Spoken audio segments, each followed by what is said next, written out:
Hello दोस्तों, मेरे YouTube channel success वाला में आपका स्वागत है। दोस्तों आज हम कक्षा 9 का टेस्ट सीरीज लेकर आए हैं और चैप्टर का नाम है भूगोल का टेस्ट सीरीज है और चैप्टर का नाम है भारत का भौतिक स्वरूप। तो हम लोग टेस्ट लगाते हैं। देखिए पहला क्वेश्चन है कि भारत की सर्वोच्च चोटी कौन सी है। दक्षिण भारत की सर्वोच्च चोटी कौन सी है। तो पहला ऑप्शन है अनईमुड़ी, दूसरा है महेंद्रगिरी, तीसरा कंचनजंगा, चौथा है गोंडवन अस्टीन। तो जो दक्षिण भारत की सर्वोच्च चोटी है क्या है, अनईमुड़ी। तो option number A right answer. Next question है कि भारत की प्राचीनतम पहाड़ी कौन सी है। मतलब भारत की प्राचीनतम पहाड़ी, सबसे पुराना पहाड़ी कौन सी है। तो भारत की प्राचीनतम पहाड़ी है अरावली। तो option number A right answer. Next question है कि दो नदियों के बीच के क्षेत्र को क्या कहा जाता है। मतलब क्वेश्चन है कि दो नदियों के बीच के भाग को क्या कहा जाता है। तो दो नदियों के बीच के भाग को दोआब कहा जाता है। तो option number C right answer. और नेक्स्ट क्वेश्चन है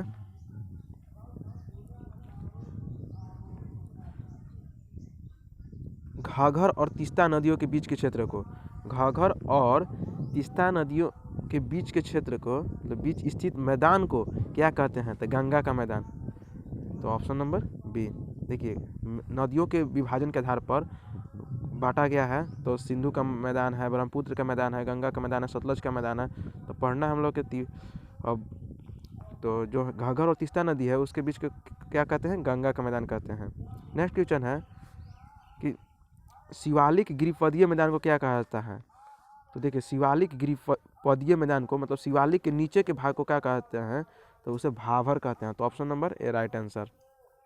आगे देखते हैं हम लोग, भारत की सक्रिय ज्वालामुखी कहाँ स्थित है।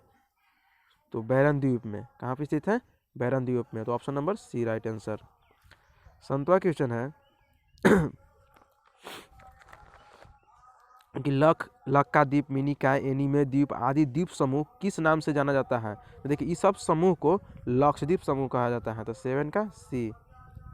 जितना भी नाम दिया गया है, मतलब छोटे छोटे द्वीप हैं, मिनिकॉय, एनिमे द्वीप और लक्काद्वीप, इस सब का जो समूह है उसको कहा जाता है लक्षद्वीप समूह।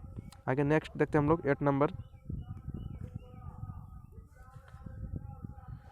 परवाल रोधिका का सबसे अच्छा उदाहरण है।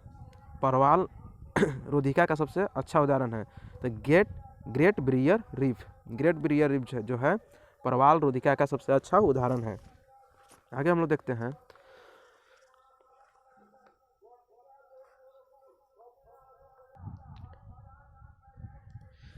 नेक्स्ट क्वेश्चन है 9 नंबर,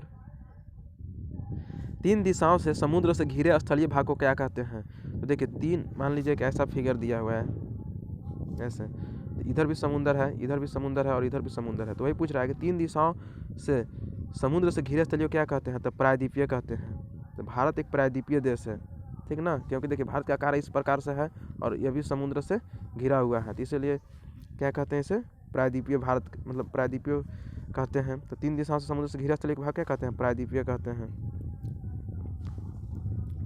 आगे देखते हैं हम लोग 10 नंबर क्वेश्चन है, प्लेटों की गति के कारण निम्न में क्या नहीं होता है। तो प्लेट की गति कुछ भी हो जाए तो क्या नहीं होता है। तो देखिए जैव विविधता में परिवर्तन नहीं होता है, जैव विविधता में परिवर्तन नहीं होता है। तो option number A right answer. Option number A, जैव विविधता में परिवर्तन नहीं होता है। जैसा कि हम लोग समझ सकते हैं कि देखिए हम लोग यहाँ पर तो बता नहीं सकते हैं डीपली, लेकिन कुछ समझिए। जो यहाँ पर एक द्वीप दिया है,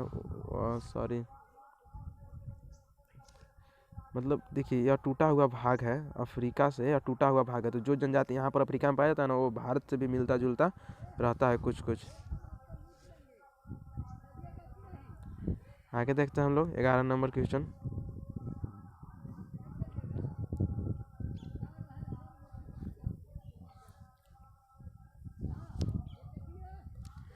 किस महासागरीय तट को अग्नि मेखला कहा जाता है। देखिए प्रशांत महासागर के तट जो है उसे अग्नि मेखला कहा जाता है। तो option number D right answer हो जाएगा। आगे देखते हैं अफ्रीका, दक्षिण अमेरिका और दक्षिण भारत आदि किस प्राचीन भूखंड का हिस्सा है। देखिए पहले जो भाग था, मतलब पहले जो पृथ्वी था वो मतलब 2 भूभाग में था। तो देखिए पहला था इधर जो ऊपर भाग में था उसे अंगारा कहा गया है और नीचे कहा गया है गोंडवाना, और बीच में था तैतीस सागर। बीच में क्या था? तैतीस सागर। ऊपर के भाग के कहा गया है अंगारा, अंगारा, और नीचे कहा गया है गोंडवाना। आप लोग समझिएगा। और बीच में था तैतीस सागर, तैतीस सागर। तो देखिए क्वेश्चन जो बोल रहा है आप लोग समझिएगा कि अफ्रीका और दक्षिण अमेरिका, दक्षिण भारत, तो मान लो ऊपर है अंगारा और नीचे है गोंडवाना, तो ये वाला गोंडवाना जाकर अंगारा में टकराया है। गोंडवाना जो है अंगारा में जाकर टकराया है। तो जो बोला दक्षिण भारत, तो दक्षिण भारत किसका हिस्सा है? आप लोग आप समझ ही गए होंगे, तो गोंडवाना भूमि की हिस्सा है। तो ऑप्शन नंबर कौन सही हो जाएगा? सी। आगे हम लोग देखते हैं नेक्स्ट क्वेश्चन। भूगर्भ शास्त्रियों ने प्राचीनतम महाद्वीप का क्या नाम रखा था? जो प्राचीनतम महाद्वीप था उसे क्या नाम दिया था?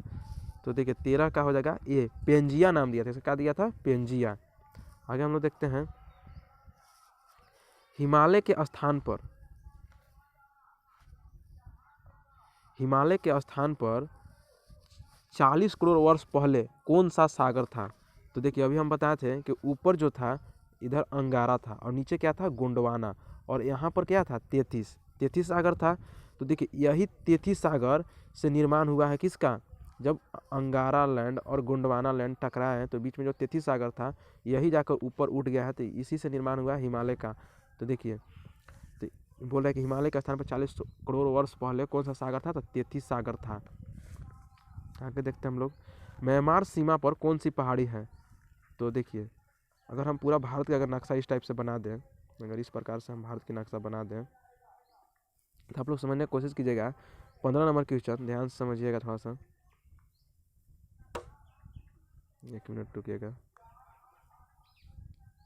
देखिए क्वेश्चन है कि म्यांमार सीमा पर कौन सी पहाड़ी है? जो शिवालिक पहाड़ी है वो इधर है। फिर देखिए अरावली जो है, डी ऑप्शन पे जो अरावली है इधर है, और जयंतिया की पहाड़ियाँ इधर है, और बोला म्यांमार की सीमा पर, तो म्यांमार इधर है, तो यहाँ पर जो पहाड़ी है उसका नाम है पूर्वांचल, तो पूर्वांचल की पहाड़ी है। तो ऑप्शन नंबर क्या हो जाएगा? ए। म्यांमार सीमा पर कौन सी पहाड़ी है? तो पूर्वांचल की पहाड़ी है। देखिए 16 नंबर क्वेश्चन है कि पर्वती की रानी मसूरी किस राज्य में स्थित है? तो देखिए जो मसूरी है वो उत्तराखंड में स्थित है। लपसाना के लिए भी फेमस है मसूरी, यह उत्तराखंड में है। आगे हम लोग देखते हैं, लास्ट क्वेश्चन बचा हुआ है जो भी है, पर्वतों की रानी मसूरी किस राज्य में स्थित है? तो ये तो हो गया है तुरंत। आगे देखते हैं हम लोग गोवा से दक्षिण पश्चिम तटीय मैदान को क्या कहते हैं?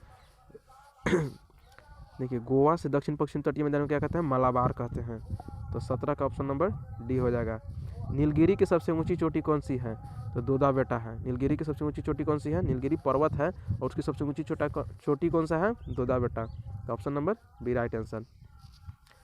तो मुझे आशा है कि आप लोग का वीडियो अच्छा लगा होगा, और आप लोग कैसा लगा आप लोग कमेंट में जरूर बताइएगा, और मेरे चैनल पर नए हो तो चैनल को सब्सक्राइब कीजिएगा। थैंक यू दोस्तों, जय हिंद।